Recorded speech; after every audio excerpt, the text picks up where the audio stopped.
Assalamualaikum warahmatullahi wabarakatuh. Perkenalkan, nama saya Wardah Tuljana dari Kampus Pusat Setiami, jurusan Manajemen Komunikasi Konsentrasi Public Relation. Pada kesempatan kali ini, saya akan menjelaskan modul 1 sampai dengan 5 mata kuliah Etika Public Relation. Yang pertama, di sini ada kode etik. Pengertian kode etik secara tegas menyatakan apa yang benar dan apa yang salah, apa yang baik dan apa yang tidak baik. Slide selanjutnya ada fungsi kode etik humas. 1. Melindungi suatu profesi dari campur tangan pemerintah. Maksudnya, menjalin hubungan baik dengan pihak pemerintah untuk meminimalisir tindak semena-mena pemerintah terhadap perusahaan. Yang kedua, ada mencegah terjadinya pertentangan internal dalam suatu profesi. Artinya, menjalin hubungan yang baik dengan rekan kerja sehingga akan berpengaruh pada performa dan motivasi kerja dari masing-masing anggota humas. Dan terakhir, itu melindungi para praktisi dari kesalahan praktik suatu profesi. Jadi, tidak memberikan kemudahan terhadap penyelewengan kerja yang akan berdampak negatif untuk perusahaan dan dirinya. Selanjutnya di sini ada kode etik humas. Yang pertama, Code of Conduct. Etika perilaku sehari-hari terhadap integritas pribadi, klien dan majikan, media dan umum, serta perilaku terhadap rekan seprofesi. Yang kedua ada Code of Profession, yaitu etika dalam melaksanakan tugas humas. Yang ketiga ada Code of Publication, yaitu etika dalam kegiatan proses dan teknik publikasi. Yang keempat, Code of Enterprise, yaitu menyangkut aspek peraturan pemerintah seperti hukum, perizinan, dan usaha, hak cipta, serta merek. Di sini ada juga perbandingan etika dan moral. Etika yaitu suatu norma atau aturan yang dipakai sebagai pedoman dalam berperilaku di masyarakat bagi seseorang terkait dengan sifat baik dan buruknya. Kalau moral yaitu berperilaku dengan cara yang sesuai dengan prinsip-prinsip yang ditetapkan dalam masyarakat dan selaras dengan kebenaran dan kemuliaan. Di sini juga ada ciri-ciri etika. Yang pertama, etika sifatnya mutlak dan absolut. Yang kedua, etika sangat berkaitan dengan perbuatan atau perilaku manusia. Yang ketiga, dalam etika terdapat cara pandang dari sisi batiniah manusia. Yang terakhir, etika tetap berlaku meskipun tidak ada orang lain yang menyaksikan. Slide selanjutnya yaitu 5 pilar etika public relation. Yang pertama ada veracity atau to tell the truth, yaitu konsep veracity mengatakan atau menyampaikan kebenaran merupakan tahap awal dasar bagi dasar-dasar asumsi tentang berperilaku etis. Yang kedua ada non-malfeasance atau to do no harm, yaitu sebagai salah satu prinsip etika dalam bidang public relation yang menyediakan satu analisis pertanyaan dari berbagai keputusan yang telah dipilih. Kita cenderung menghindari melakukan hal-hal yang dapat menyakiti orang lain sebisa mungkin. Namun, terkadang apa yang kita lakukan dapat menyakiti orang lain walaupun tanpa kita sadari. Jadi, terkait dengan hal ini, apa yang kita lakukan tersebut bukan berarti kita berperilaku tidak etis kepada orang lain. Yang ketiga itu ada beneficence, yaitu to do good. Maksudnya prinsip menghindari menyakiti orang lain, namun lebih ke proaktif dengan mencari kesempatan untuk melakukan hal-hal baik.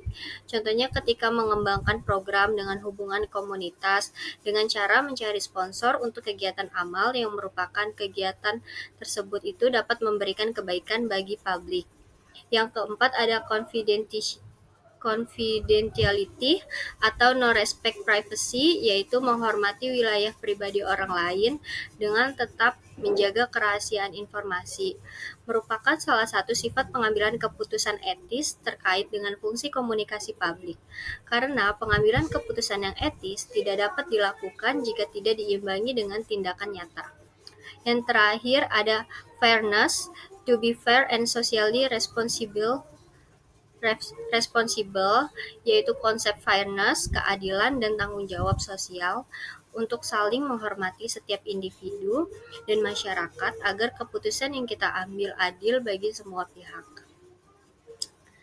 Selanjutnya, manfaat mempelajari etika PR, yaitu memahami pengertian etika, memahami pengertian etika public relation, memahami prinsip-prinsip dalam etika public relation, memahami landasan teori etika public relation, dan memahami landasan dibentuknya kode etik profesi public relation.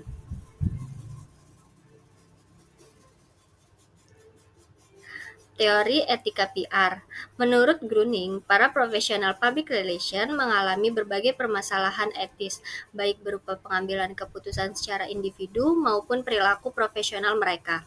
Para profesional public relation juga dihadapkan pada etika pengambilan keputusan strategis bagi sebuah organisasi. Karena itu, para ahli teori dan peneliti dalam bidang public relation mengembangkan teori etika public relation yang menyediakan prinsip-prinsip yang dapat digunakan oleh para profesional public relation sebagai konsultan etik bagi organisasi.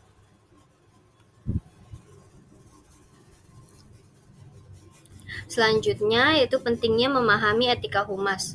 Kode etik humas merupakan pedoman yang berisi tentang baik buruknya suatu perilaku, serta hak dan kewajiban moral seorang praktisi humas atau public relation dalam menjalankan profesinya. Namun, pada hakikatnya, kode etik tersebut mempunyai kesamaan isi berupa pedoman perilaku dan hak serta kewajiban yang harus diimplementasikan dengan baik. Setelah itu ada fungsi humas dalam organisasi.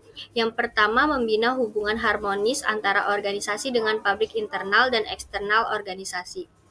Maksudnya, humas berfungsi untuk membina hubungan harmonis antara organisasi dengan publik internal eksternal perusahaan.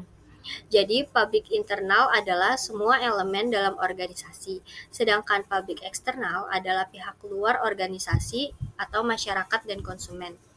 Yang kedua itu menyebarkan informasi dari organisasi kepada publik. Yaitu fungsi lain dari humas adalah menyebarluaskan informasi penting tentang organisasi kepada publik. Penyampaian informasi ini sering dilakukan lewat press release.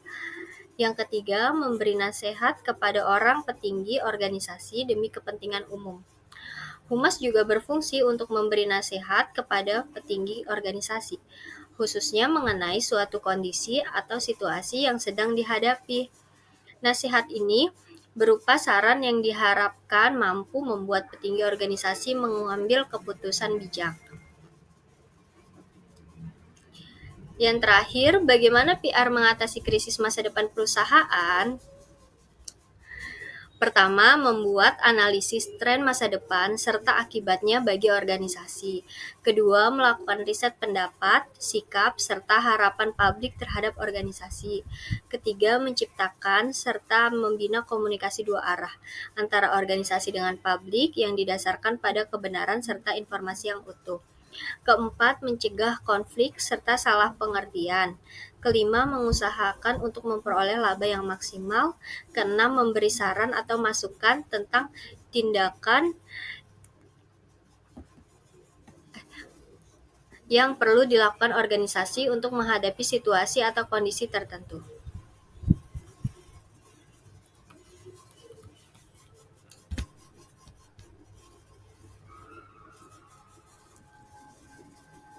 Sekian presentasi atau penjelasan dari saya, kurang lebihnya mohon maaf.